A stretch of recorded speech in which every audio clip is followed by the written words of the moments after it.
So this prophet came with this order, this new world order, to tell us we should not shatter, we should not break up, we should not decimate the principles of the social order. The principles of the social order is all human beings came with karama. Came with what? Karama. وَلَقَدْ كَرَّمْنَا بَنِي آدَمَ. And we have dignified all the human beings. We have dignified all the human beings. I am not superior to you. And you by no means are superior to me. Your superiority perhaps lies in how well you have secured divine loftiness in your life and how proactive you are in enhancing yourself, your family, your neighbors, and society at large. Superiority does not lie in the names you have or I have, the dress you have or I have, the facial appearance we have. Nothing of this is superior. But in the Muslim community, these are the issues. These are the issues that are creating a muck in Europe. It's creating a lot of problems. Because why? Muslims are seen as what? As cultural Muslims. And they're fighting for these cultural rights. And they're telling the world, this is the Islamic right, that I must dress like this, or I must do like that. We are not fighting to learn divine loftiness. Every 10 Muslim I meet, you hardly will find one who's committed to learning. 9 out of 10 is committed to a life of rituals because they believe they'll get blessings. The Qur'an commands us, as the Prophet told us, وَلَا تَكُونُوا كَالَّذِينَ تَفَرَّقُوا وَاخْتَلَفُوا وَلَا تَكُونُوا كَالَّذِينَ تَفَرَّقُوا وَاخْتَلَفُوا. Don't become like people who have shattered the principles of the social order. And thus, as naturally, they will become people with tremendous differences. مِن بَعْدِ مَا جَاءَهُمُ الْبَيِّنَاتِ. Even after bayinat came to them. You see that? I remember a friend of mine was talking to me about this bayinat. And the idea is, oh, this Qur'an is not very clear. The Prophet had to come and make it clear. That's a blasphemy on Allah. There are hundreds of ayat in the Qur'an. If indeed you and I are not corrupted, if we are corrupted, we won't see it. If we have cataract and all kind of rack, we won't see it. But there are hundreds of ayat in the Qur'an where the essential verb of ba, ya and noon is there. Bana, bayyana, abana, mubin, bayinat are there. This Qur'an and every revelation, as it came to every prophet, was manifestly, meticulously clear. No prophet had to give clarity to the book of God. What they had to do, they had to make clear to their people that what you are following, O people, this revelation is quite different from that. That's what they had to make clear. They didn't have to mince matters.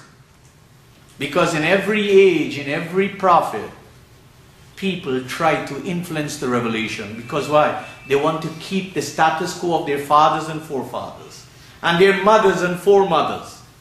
They want to keep their lifestyle. So the divine order that Prophet Muhammad brought was same to the divine order of Jesus and Moses and Abraham. And that's what is the legacy to you and me. What's the legacy? An aqimuddin wala tatafarraqu fi. Let the social order that we are part of be responsible in the reason for our qiyam. And I told you, qiyam literally means to stand. But in the Qur'anic language, it means to stand up from what we were sitting in for a long, long time of our life. Is a figure of expression. When people are complacent, when they seem to do nothing with their lives on a daily basis, on a weekly basis, on a monthly basis, on a yearly basis, they're said to be figuratively in a position of qu'ud, in a position of qu'ud, sitting. But when they take responsibility for their life, when they are responsible for their lives and they're willing now to set out to enhance their lives, then they are making an effort to stand up. This effort is not to be seen literally. This effort is to be seen figuratively. You and I can stand up physically night and day. It means nothing. Divine guidance, put it this way, in the language you understand, Allah doesn't take notice of people who stand up and sit down and bow down and put their head on the ground. It means nothing unless those actions are synonymous with compliance and respect and honor and reverence to divine principles of life. Because you and I are asked to become people of ulul albab, wise people, smart people, intelligent people. And who are those people? الذين يذكرون الله قياما وقعودا وعلى جنوبهم. You would know and I would know when we are overwhelmed with divine positives that our rising, all efforts of us, wherever, literally and figuratively, are done with the consciousness and conscientiousness of what the messengers of Allah has brought. So brothers and sisters, for today, let me remind myself and you that all the prophets of Allah brought deen Allah. And anybody who tells you that deen means religion, maybe for people of Urdu, religion can be translated as madhab. And you have no shortage of madhab in the Muslim world. Almost every Muslim is a madhabi, following somebody of some madhab. There's a reason for putting their foot here, putting their hands here. You know, they got all those reasons. And none of that is in the Qur'an. But they're die-hard madhabi. But deen is social order. Dana yadinu dainan wa dinan is social order. Has nothing to do with religion. Religion is a body of rituals and ceremonies that has a lot to do with worships, that has a lot to do with mantras. 99% of the people of religion don't know 5% of what they're saying. 99% of what they say have no real dynamic relationship with their life. And 99% of the people of religion expect God to do everything for them. They don't see that they are the ones who have to do.